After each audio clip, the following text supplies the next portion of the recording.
Welcome to the latest episode of 5 on the Floor on the 5 Reasons Sports Network. Thanks for joining us on your favorite podcast app. We're on Podbean, Spotify, Google Podcasts, Apple Podcasts. We're also on Dash Radio on their Nothing But Net channel every single weeknight at 7 p.m. Be on the lookout. Our SB Nation partnership is starting soon. It's not going to take away any content. It should actually add some content. So we will be notifying you about that. 5reasonsports.com. Spell that one out. That is where you get the latest articles without any paywall. And, of course, the 5 Reasons YouTube channel. Make sure you hit the like and subscribe buttons. Check out Dono Daily every single afternoon. And check out the great sponsors of the 5 Reasons Sports Network. Includes our friends over at Prize Picks. This is our official fantasy sponsor. You got to use that code 5, though. It's FIVE. That's the code. You get your initial deposit matched up to $100. You don't have to spend it all at once. Just check it out. You can do all kinds of cool things there, even when the NBA is not going on. You may want to get involved in the MLB and the All-Star game coming up, or the NFL props are up there, MMA, and a lot more. Check out Prize Picks. You can download it off the Google Play Store, off the Apple App Store, or prizepicks.com. And again, make sure you're using that code 5, FIVE. We're going to do a T-shirt giveaway this week. We're going to give away 3 T-shirts for sign-ups to Prize Picks, but you got to DM me how you use the code. Okay. So once you use the code, you DM me at 5 Reasons Sports and we'll enter you in the T-shirt contest. And now today's episode. Down the bitch gang. Yeah. 5 on the floor. Ride for my dogs. Where here's the thing. You can check the score. Hustle hard, couple scars, wearing bubble frauds. Just like Butler said, you in trouble, y'all. Kept the floor playing. Got it all banned. Y'all seen the block. Stop with one hand. And Pat we trust, it's power have the guts. We're here to bring the heat, y'all can hang it up. Welcome to 5 on the Floor, a daily insider show on the Miami Heat and the NBA, featuring Ethan Skolnick, Greg Sylvander, and Alex Toledo, plus others from the 5 Reasons Sports Network. Ethan Skolnick back on 5 on the Floor. Here's today's floor plan. I got Greg Sylvander. You can follow him at Greg Sylvander. And just back from Vegas, we got Sean Rochester.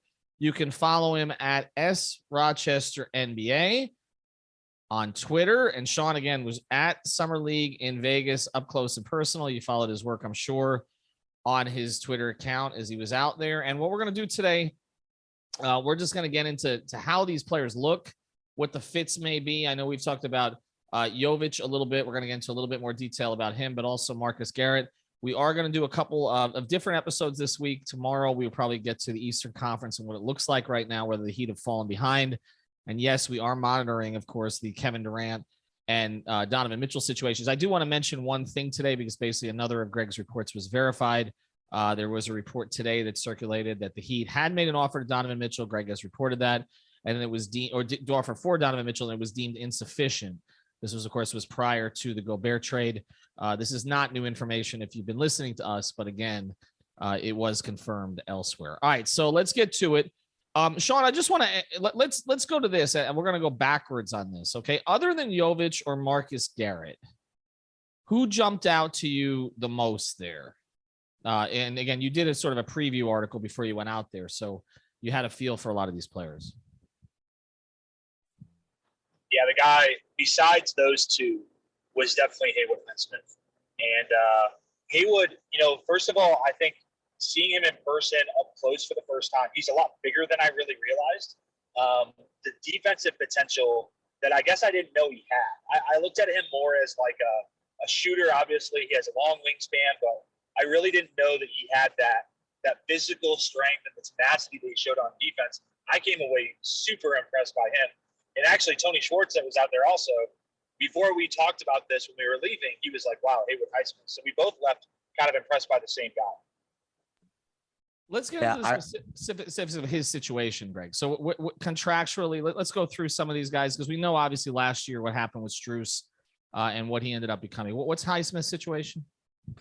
So he's essentially he's in a degree of flux, only because I think that there's still some time left before his contract is fully guaranteed, but he is set to make $1.75 million this year. I'm trying to find the exact date that his contract. I think it's the 15th. It's sometime like late this week or early next week. That sounds right. And then for the future season, I guess also on the January 10th, there's also a deadline date for him in the future. So I think there's some of that stuff built in. You know how they get creative there. I remember talking to him on the road in Charlotte, And it was right off the heels of him playing kind of in the PJ role, which is so interesting now in retrospect as I think about it. And I asked him, like, where do you see yourself fitting? And he straight up kind of went at the small ball 4 angle. And I have to find that clip. Now that I mention it, it kind of just dawned on me that I think that there's a real likelihood that they're going to give him a shot to really find his way on this team. I think that that he's just one of those guys that fits the mold of a player that physically can develop and has just enough skills and can defend well enough where he'll get some trustworthy minutes throughout next season. And when we talk about small ball 4, obviously without Tucker there, no signing or trade as of yet. So essentially it's Caleb Martin and it's Haywood Highsmith. I mean, that's so weird. That's pretty much it, right? I mean, unless you're going to go the other way that Heat fans want the Heat to go, which is Yurt at the 5 and Bam at the 4, or I mean, Dedmon at the 5. Udonis. What about Udonis? Or UD? I'm waiting for that contract to be signed any day now for that 20th year. But you're right. Look, I think that when you look at Highsmith, you could just tell physically, and it's funny because Brady, even when the Heat let him go last year, Brady was like, he'll be back. He does fit what they're doing. I thought at times he played too fast when he got opportunities last year, but that's the case with a lot of their developmental guys. I remember Gabe Vincent's first game where he jacked up about 13 shots. Remember that was after the trade was made. The Winslow trade was made. There was nobody else to play against the Clippers. Jacked up like 13 shots in 5 minutes. Their guys do tend to try to do too much, I think, which is interesting. I don't think that happens in other programs. You know, I think usually the guys are timid at first, but here they're kind of empowered. The Spoelstra does empower them. Eric Glass and the rest of them, they do empower them. But I was impressed by. I caught a little bit the other day, and I was impressed by what I saw in terms of him slowing down a little bit. I just think that's what needs to happen here. All right, so let's get to number 2, and I think this is. I mean, Jovic we're going to talk about, but I think this is the most interesting one because this is the type of player I didn't think the Heat would let go of last year, which was Marcus Garrett. And then he ended up, getting injured, hurt the shoulder. He's come back. He has an elite skill, Sean. Like there's no question. Like it's not, is he good enough to do this in the NBA? We know he is. Like he would literally be an elite perimeter on ball defender from the jump. And I know that, you and Brady have highlighted some of the things he was doing out at Summer League. I guess, what does he have to do to stick this time? Yeah, I think it's showing the offensive end of the floor. Obviously, he can defend. He had a great moment in the third quarter where he was pressuring up on the ball. I don't know who the ball handler was, but it was right in front of where Spo and all the young guys were sitting. And it led to a turnover. And playing in Cox Pavilion, it's such a small gym that, like, his energy pressuring the ball, like, created energy for everybody else on the floor. They fed off of that. So if he can show, the ability to make a jump shot, the ability to maybe kind of lead as a point guard, I think he can, find himself into that two-way role again, because obviously there's something that they like. I think it's mostly on the defensive end of the floor. I guess the problem for him, Greg, is the guard situation, right? Like we don't know who their 4 is, but right now, unless they make a trade, it's Lowry, it's Strus, it's Vincent, it's, I guess Robinson still classifies as a guard, right? Who am I missing here? Oladipo. Oh yeah, the guy they just Oladipo. It's weird though. You're right. No, I mean, like, it's not off base to say like this roster is not balanced, and I don't think that that's why I feel like the Kevin Durant stuff has just mucked up this offseason right now, because like you can't even really evaluate it fully. But in terms of like when you look at a path for a guy like Marcus Garrett, and it was unfortunate that he got injured because I felt like he showed flashes where he could defend at a high level, and they need as many guys that can be pests as possible. I don't know that Javonte Smart or Michael Mulder are in that mold necessarily, so it's something that they could definitely use. But to me, on this team, unless the roster changes drastically, and obviously there are still transactions that could potentially take place that would all of a sudden, you may need to fill 2 or 3 spots with minimum guys or just low salary players, or maybe two-way players that you maximize their number of days that they're available, et cetera. So like, I think that it would take a pretty big transaction for Garrett to find his way into a Heat rotation next season. Yeah, I think that's the problem here. But I think a lot of this is, okay, if we can make a trade, maybe we can throw somebody in to close a deal if we like somebody else who's behind them. I'm not saying that Gabe Vincent is necessarily somebody they want to throw in, but you never know what's going to be a deal breaker here. And that's, so it does give you a little flexibility. I think there is also, well, I know there is because I've talked to people about this. There's, that regret from way back when about Patrick Beverley, which goes back to, 2010 camp, where the decision was made to keep Eddie House, which was understandable as a veteran team. And they didn't end up keeping Pat Beverley. And we obviously know that, whatever you think of Pat Bev, celebrating a championship for Minnesota after one series win and then getting traded, he has obviously carved out a pretty good career for himself. And he would have had one in Miami. And this is a similar type player, maybe without the attitude. All right, we're going to have Sean get in here on Jovic and other players. Before we do, I want to tell you about a great sponsor of the 5 Reasons Sports Network. This is our CBD sponsor. It's Therapist Preferred. Make sure you're using that code 5RSN. That's the number 5RSN. Again, RSN are not numbers, but the number 5 and then RSN. You get 25% off the tincture, the sports cream, the gummies. They got new organic stuff on there also. So check out therapistpreferred.com. Use the code 5RSN. You get 25% off everything. This is great for recovery, and it's great for sleep. And we also want to mention our betting partner. This is a new one for us. It's called Better Edge, BettorEdge.com/5 reasons. Make sure you use that when you use the URL because you get $20 to play. So you can just test it out. This is peer-to-peer. It's legal. Sean's on there a lot, making his picks on Twitter. So make sure you check that out. And again, like I said, totally legal. You'll get your money. You don't have to worry about any of that. But the best thing about it is you can pick your own line. You can definitely pick your own. You can pick your own line. You can find it depending on how much you want to risk, how much you want to try to bring in. But you don't have to just go based on what the offshore sports books tell you. So check out Better Edge, BettorEdge.com/5 reasons. All right, we will get to Jovic in a second, but I want to mention Orlando Robinson here, who's an interesting prospect. Who they look, they always do this. They give a guy a little bit just to kind of keep him around here. And there is always this risk with Summer League. I remember being at Summer League in 2003 when Udonis Haslem was with them, and he had gone to, this was his second year. Actually, it ended up going overseas, but he was with Spurs that year. And they almost lost him to San Antonio. I mean, the Heat history would have been completely different. So you do have to make careful decisions here in terms of the types of guys that you like. And want to keep. Sean, what do you see in Orlando Robinson? Yeah, he's definitely got a big physical body. I went in really excited to see Bryson Williams. That's the guy that they compared, or Coach David Thorpe compared to Udonis with a little bit more skill when he entered the league. And Bryson plays hard, but he is not at the level physically or skill-wise of Orlando Robinson. He can shoot the ball. He can handle it a little bit.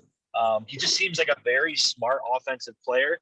Like any young guy, obviously there's a lot of, to be desired on the defensive end of the floor, but that's stuff that you can fix up. So I liked him. He's on an Exhibit 10. I don't know, again, where do you carve out a spot for him on the roster? But to the point you just made, the roster's in balance. So you probably need someone like that, at least in the pipeline down the road.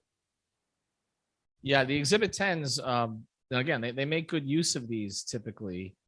And they're very careful about the guys they give them to, because as someone in their pretty high up in their development program told me, every agent wants to get these guys to Miami because they just think, poof, they're going to turn them into players. But again, the problem is that there's a little bit of backlog in the pipeline sometimes.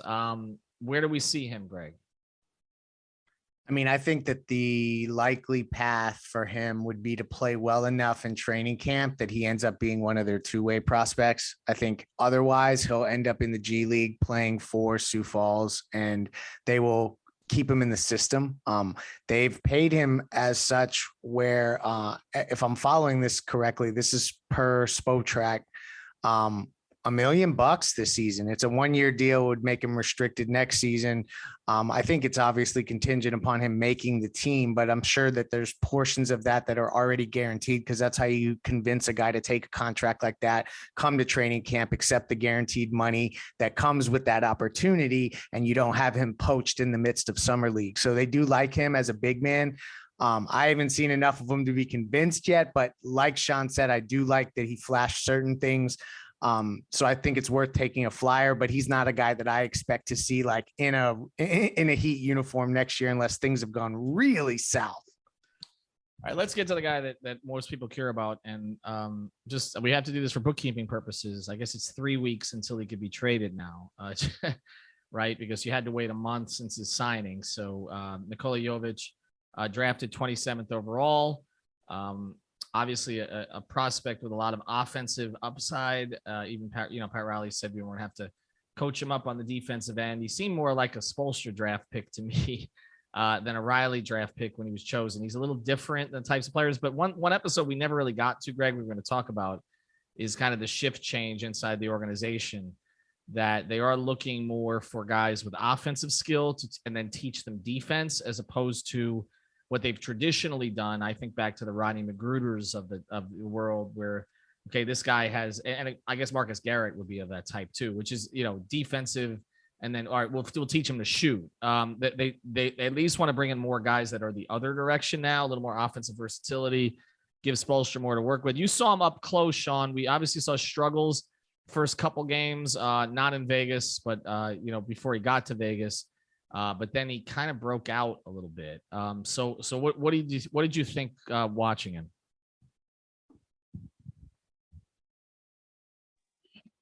Yeah, I didn't get to see a whole lot in that game. Obviously, he struggled compared to the game that he broke out at the end of the California Classic. But, he got banged up a little bit in the first half, and I think that's where that came in. He was trying to box out and just kind of got hit knee to knee or something, but nothing obviously major. But you know what? Again, seeing those guys up close, like his length and skill, you can just see that it's going to take him time. It's not somebody I would say next year is going to be ready, but just the natural talent at his age, the ability to move the way he does at his size and length, it's just an intriguing prospect to have in Miami's pipeline, the way they develop guys. Well, I guess the big thing is this, as we kind of close the loop on this, Greg, which is that, we keep talking about Jimmy's window, right? He don't fit it. He doesn't, right? Not at all. No. I don't think so. I think that we would be remiss, though, if we didn't mention to our listeners, we gave this to our Off the Floor subscriber feed early. That's on winnow.com for anybody who wants to check that out. Super, super fun to communicate with you guys. But Sean actually talked to Alonzo Mourning while he was out there in Vegas. Sean, could you just give him a quick run through of what Zoe said about Nikola Jovic? Because it makes me want to buy in. But to Ethan's point, it's like, I don't know if he's going to be ready to contribute immediately, but Zoe spoke highly, right?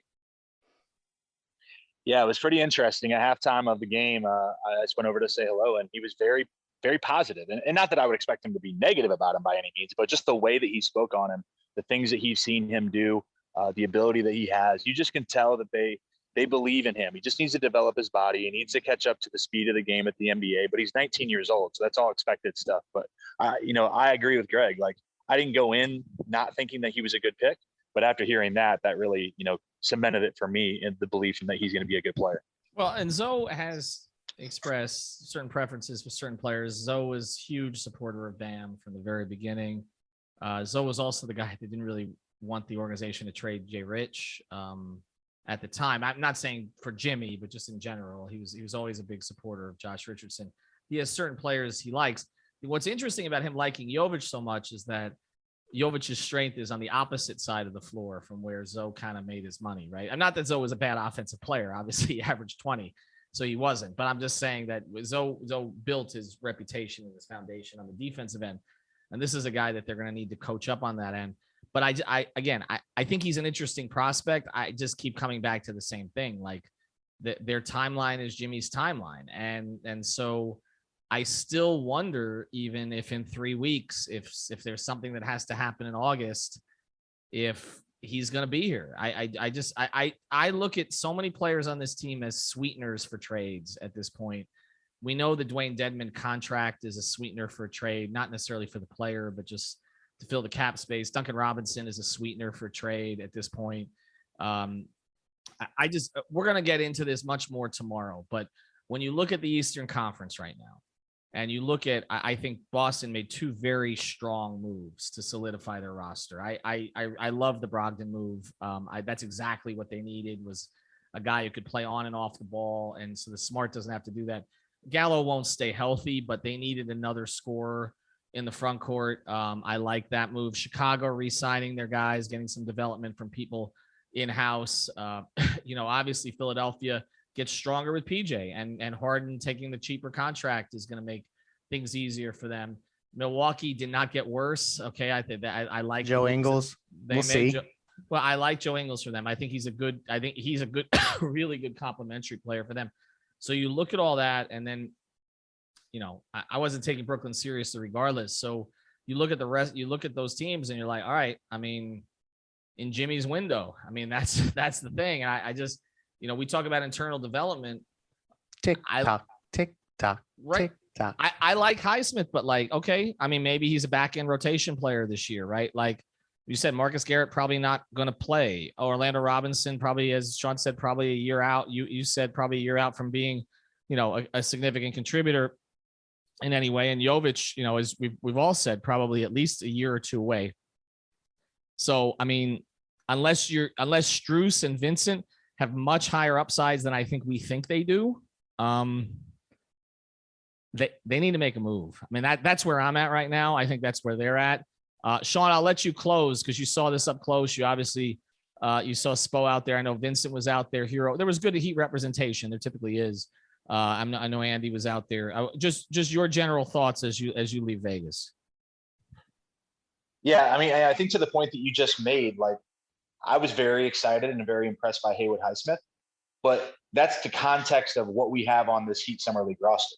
Like, that's not comparing it to, I was super impressed with Paolo. I was super impressed with Chet. I was, Jalen Duren and Jaden Ivey. Like, those guys are the guys who you are super excited about, not Haywood Highsmith. That's just, we're excited about him in that roster spot for us. So, I just think, we don't have a whole lot of talent on that team. Like, we're probably going to struggle as we go through Summer League, but can you find one guy that can maybe help you, in terms of later in the season, and especially if a trade happens, because like you said, you're going to open up roster spots and not a lot of ways to fill that roster. But I think it's promising to see some good showings from our young guys, and just keep working over the summer. Yeah, I think we're talking about marginal things here when this team needs a major move, and they know it, and that's why we're still waiting. And maybe something will happen this week, or maybe we'll just be doing these podcasts until the end of August. I have no idea. All right. Thanks to Sean for joining. It's been a long trip for him, so we appreciate that. Alex and Brady will be back over the course of the week. Check out our sponsors, Prize Picks. Use the code 5 FIVE. Therapist Preferred. Use the code 5RSN. That's the number 5RSN. And Better Edge. Go to betteredge.com/5 reasons. Get your $20 and start to play. Have a good night, everybody. Thank you for listening to the 5 on the Floor on the 5 Reasons Sports Network.